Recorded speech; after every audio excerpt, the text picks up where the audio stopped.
Oh God! There is a Drake drama that's got the whole music industry shook. Trust me, this story is wilder than my TikTok For You page after a 3 a.m. scrolling session. Continuing on with Drake, this is an interesting story because this kind of proves the narrative that Drake is potentially a slave to Universal Music. Why am I saying that? Let's go over it. Drake has been hit with copyright violation claims from Universal Music Group for sharing portions of his recently released solo under music and social medias. Drake has a rich baby daddy named Lucien and Universal. Wow. He's like, man, my daddy got it. You know what I'm saying? It's like, my daddy controlled the spins. My daddy got the DSP. Drake has a rich baby daddy. Okay, let's break this down because there is a lot to unpack here. Our boy Drake, the sixth god himself, thought he could just go ahead and drop some music without running it by the big bosses. But honey, Universal Music Group, UMG, said, not so fast. Turns out even Drake isn't immune to the iron grip of record labels. Now I know what you're thinking, but isn't Drake like the biggest thing since sliced bread? Well, apparently even bread can get moldy because it looks like Drake's creative freedom just got hit with a serious case of copyright claims. Yikes. Let's rewind a bit. Drake decided to bless us all by self-leaking a whopping 100 gigabytes of never-before-seen content. I'm talking unreleased tracks, demos, the works. At first, we all thought this was some 4D chess move to distract us from his beef with Kendrick Lamar. But plot twist, it backfired harder than that time I tried to cut my own bangs during quarantine. Whatever he got with Universal, I don't trust it.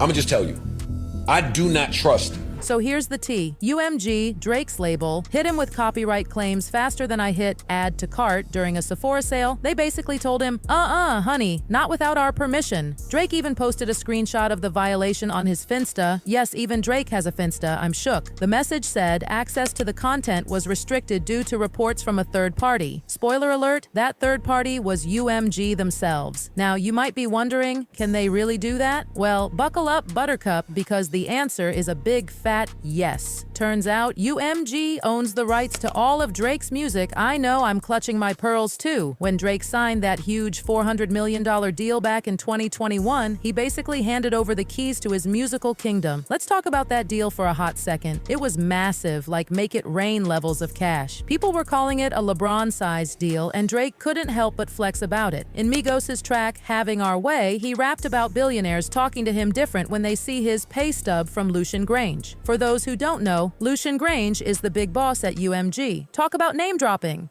But here's where it gets juicy. Drake signed what's called a 360 deal. Now I know what you're thinking. 360 sounds great, like a full circle moment. Well, honey, it's more like a full choke hold on his career. A 360 deal means the label doesn't just get a cut of album sales. Oh no, they get their fingers in all the pies. Concerts, merch, TV appearances, you name it. I have one specific question about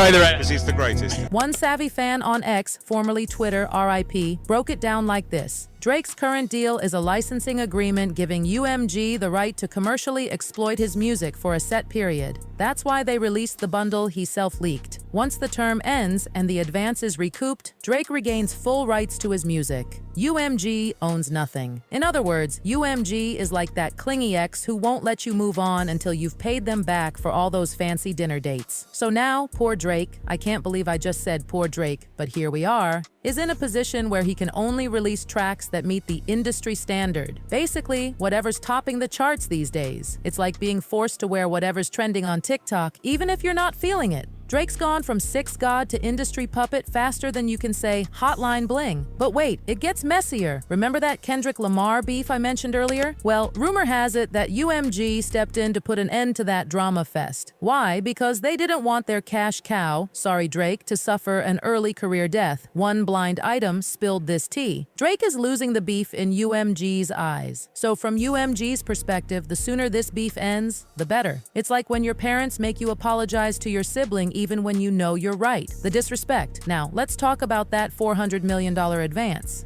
Sounds sweet, right? Well, as one wise fan pointed out, it's a huge advance. But how much is he going to lose in the long term? I don't buy it one bit that these labels will act in good faith, considering how many others they swindled. Ouch, that's like getting a massive slice of cake only to realize it's made of fondant. Disappointing and not worth it in the long run. But here's the gag. Drake isn't the first artist to get caught in this trap, and he probably won't be the last. The music industry has a long, messy history of exploiting artists. It's like a never-ending episode of Shark Tank, but the sharks always win. Take T-Pain, for example. He spilled some serious tea about his first deal at 18. The label made him agree to an 85-15 split. That's like agreeing to give your friend 85% of your fries every time you go to McDonald's. Not cool. My first deal, that whole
people that worked with him. Then there's Prince, the artist formerly known as, well, you know. He waged an 18-year war against Warner Brothers because he refused to live like a slave for the industry big wigs. Prince was one of the few artists brave enough to call out these labels for what they really are: vultures feeding off artists' careers. Talk about a real-life David versus Goliath situation. That's like a huge deal, right? So you feeling that?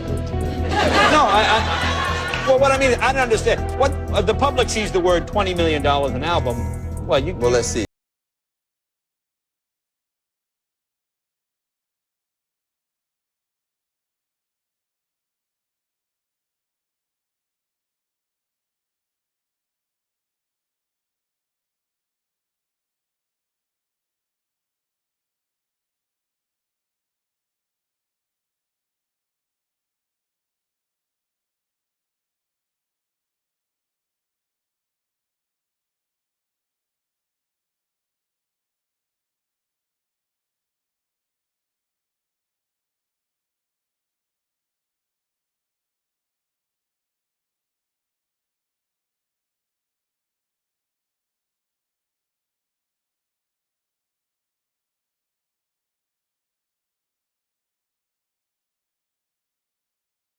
Screwed. Prince's attorney, Gary Stiffelman, said it best. He drew attention to the issue of artists controlling their own destiny. Prince was out here fighting for artist rights before it was cool. He was the original indie artist, if you will. The reason why it became such a big deal back then is ever since my third album, I wasn't really taking large advances from the recording companies.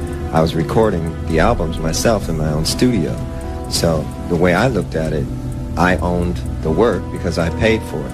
And I did all the work. I created it, so I felt like it should belong to me. That said, the companies felt otherwise. And they would always hold this contract up and say, well, you signed it. And I say, well, I understand that. It's not like I want to leave. I just want to, talk about this thing and see if we can't make it more fair. Of course, they wouldn't change, because if they changed, they wouldn't really exist. And that's kind of the situation we're in right today.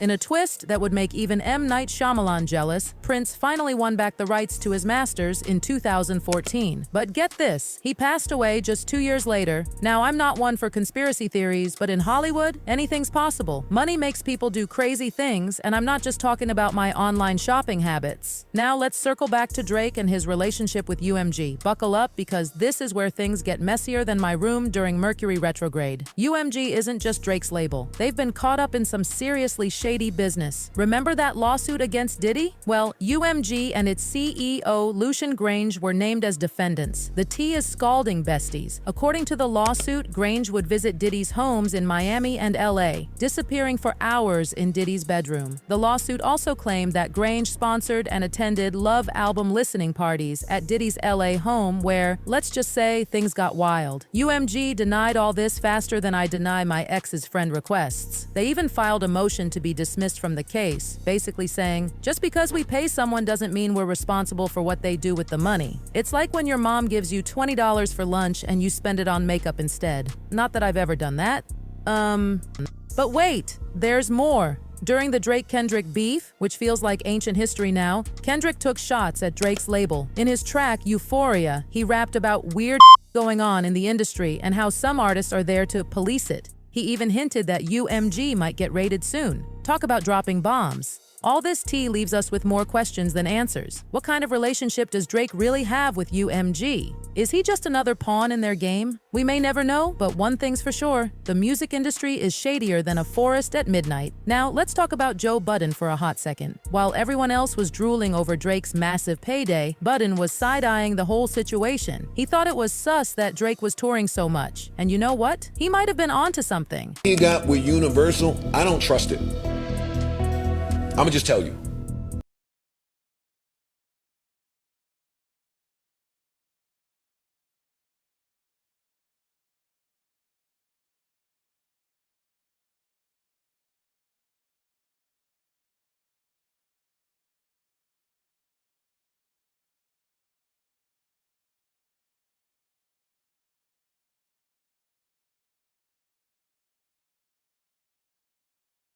Unless you have to. Unless you have to do it. Budden basically implied that Drake was working his designer socks off because of the label. And honey, he wasn't wrong. Drake's out here doing more tours than I have outfits in my closet, and that's saying something. It's like he's trying to pay off that advance faster than I'm trying to pay off my student loans. But here's the real kicker. Some industry experts think Drake didn't even need this deal in the first place. Back in July 2020, music exec Steve Stout dropped this bomb. If Drake goes independent, the music business is over.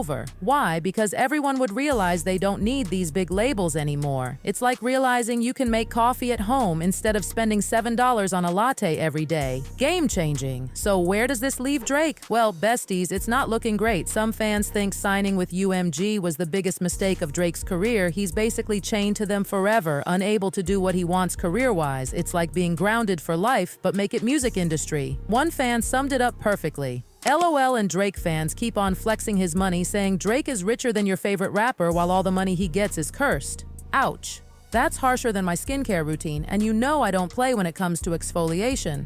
But not everyone's sympathetic. Some think Drake doesn't mind being an industry slave. As one person put it, we don't know how Drake feels about anything other than partying and almost underage women. Bro is definitely an industry slave. Double ouch. So what do you think, besties? Is Drake really trapped in a gilded cage? What's his next move going to be? Will he try to break free? Or is he content being UMG's golden goose? Drop your thoughts in the comments below. And don't forget to like and subscribe for more piping hot celebrity tea. Remember, in this industry, not all that glitters is gold. Sometimes it's just really shiny handcuffs. Stay woke, besties. Until next time, this is Hot Gossip, spilling the tea and keeping it real. Goodbye.